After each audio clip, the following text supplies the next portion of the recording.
Live from downtown Bakersfield, 23 ABC News starts now. President Trump is responding to Iran's strike on bases housing U.S. troops and peace talks with tougher sanctions. How Congress plans to respond. And a homicide investigation in Golden Hills near Tehachapi. What KCSO is saying about this incident. Good morning and thanks for joining us for 23 ABC News at 6 a.m. I'm Danielle Kernkamp. And I'm Melissa Flores. We're going to check in now with Chief Meteorologist Elena Rusk. Take a look at how you should plan out your weekend. Not there yet, but we're there mentally. Yeah, always like looking at the weekend. Plans. I was like, you're not there yet. I'm totally there. I'm like thinking all about the weekend right now. Right. Yeah. So today you need your jacket, your umbrella, and your kite. Tomorrow, just jackets, I would think, but more sunshine, a chance of fog in the morning. And then this weekend is breezy, cooler, but looking pretty dry. Nice. Okay, that's doable. Yeah. Good outside weekend. Exactly. Not too bad at all for mid-January, right? We're at 45 right now. While we wait, you see up in the top left portion of your screen, that's our storm. It's headed this way. Not here just yet, as you can tell, but it is on the way. Best chance of rain, at least for the heart of the Bakersfield area, is about 9 a.m. to 1 p.m. Then we continue to have winds all day through our mountains and down into our desert. That keeps us all cold, but especially through the 58 down into Mojave and Jawbone Canyon, you're going to have some nasty crosswinds, making it hard to drive through those areas. You see Mojave had just had a 34-mile-an-hour wind gust that they clocked. 19 miles an hour in Tehachapi doesn't sound bad until you factor in that they're below freezing right now, so it's really uncomfortable. They're trying to get to 40 this afternoon, 41 in Fraser Park. Really, that means all day is spent in the 30s up there, and so we are expecting some light accumulating snow above 5,000 feet. Some flurries expected to fall down to pass level, but I don't expect those passes to shut down. Just keep in mind some flurries, some winds, some 30s on the 58. That's an uncomfortable day ahead. As we take a look at Bakersfield, we're at 52, and I'll talk more about the rain timing and how much we're looking to get out of this coming up. But for your roadways right now, they're dry, they're open. We do have some low clouds acting like fog over the summit, though.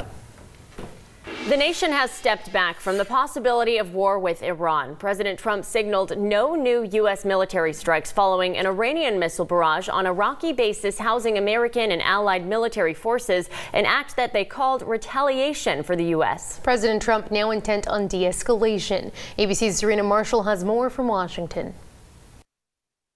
The before and after of Iran's ballistic missile strikes targeting U.S. troops in Iraq. Newly released satellite images revealing the scale of damage from the 17 missiles launched at the two bases just one day ago, causing chaos.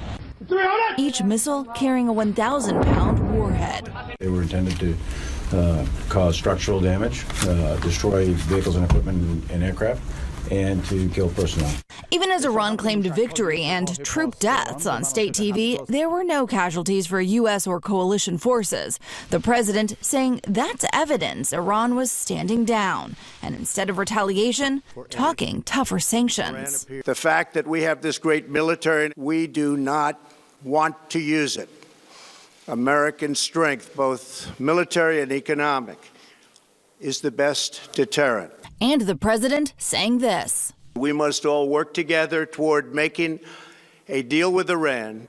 On Capitol Hill, his national security team briefing members of Congress, but Democrats leaving unconvinced. It is a far cry from meeting a standard of imminent threat. And two conservative Republican senators, Rand Paul and Mike Lee, agreed. It was probably the worst briefing I've seen, at least on a military issue, in the 9 years I've served in the United States Senate. To come in and tell us that we can't debate and discuss the appropriateness of military intervention against Iran. It's un-American, it's unconstitutional, and it's wrong. Saying they'll join Democrats and vote to limit the president's war powers. That Senate vote not expected until sometime next week, but later today the House will be holding their vote, making clear to the president if he wants to go to war, he'll need Congress to sign off. Serena Marshall, ABC News, Washington. Now to a homicide investigation that occurred yesterday evening in Golden Hills, just 3 miles outside of Tehachapi. According to KCSO deputies, they responded around 2 Wednesday afternoon to the area of Quail Springs Road near Strawflower Road.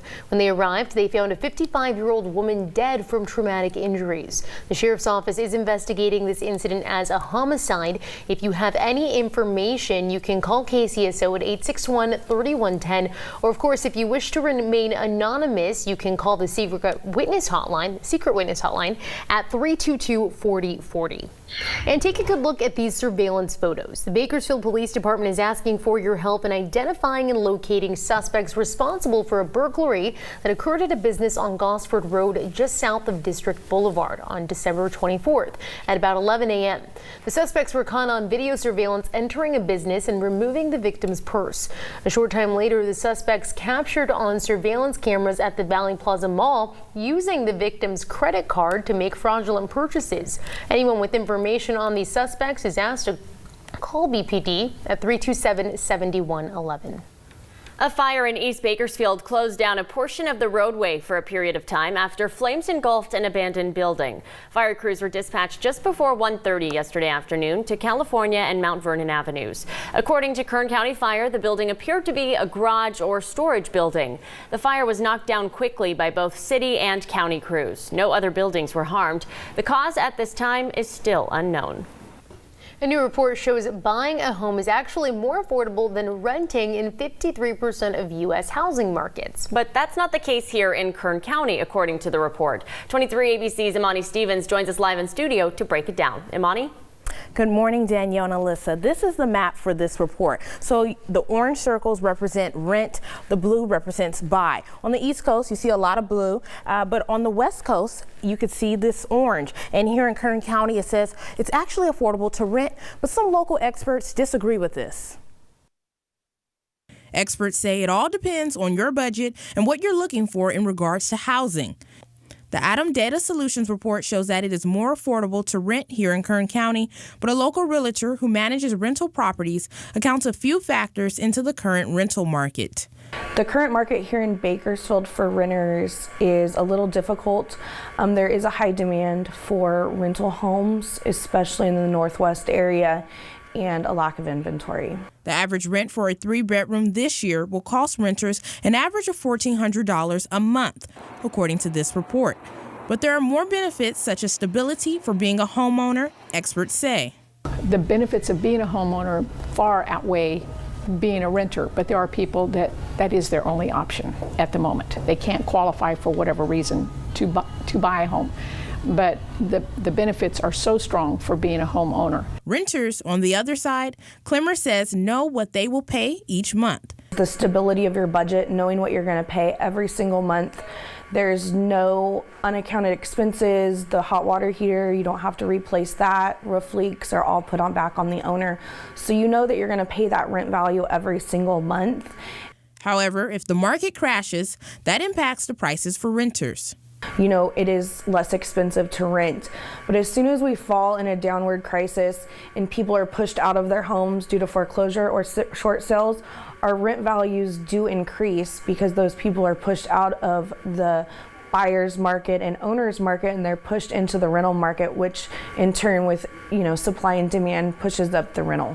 RAT6 says compared to other cities in the state, home prices here are affordable, and you can get a home between $250,000 and $350,000. If you went to LA, that same house at $250,000 here, which is frankly our median sales price, if you went down to LA, that house is going to cost you anywhere from $750,000 to $950,000. Michelle Cooper, a sales manager, disagrees with this report. Because of the low interest rate, she says it's more affordable to own a home. If they can do 100% financing, where they had to put no money out of their own pocket, get a rate as low as 3.5%, and have the house payment only a couple $100 more than what they're paying for rent, and that becomes actually their own property and not somebody else's property, I think it's a win-win for the consumer to actually own a home and take those benefits. You can find a breakdown of this report and its findings for Kern County on our website, turnto23.com. Live in studio, I'm Imani Stevens, 23 ABC News, connecting you.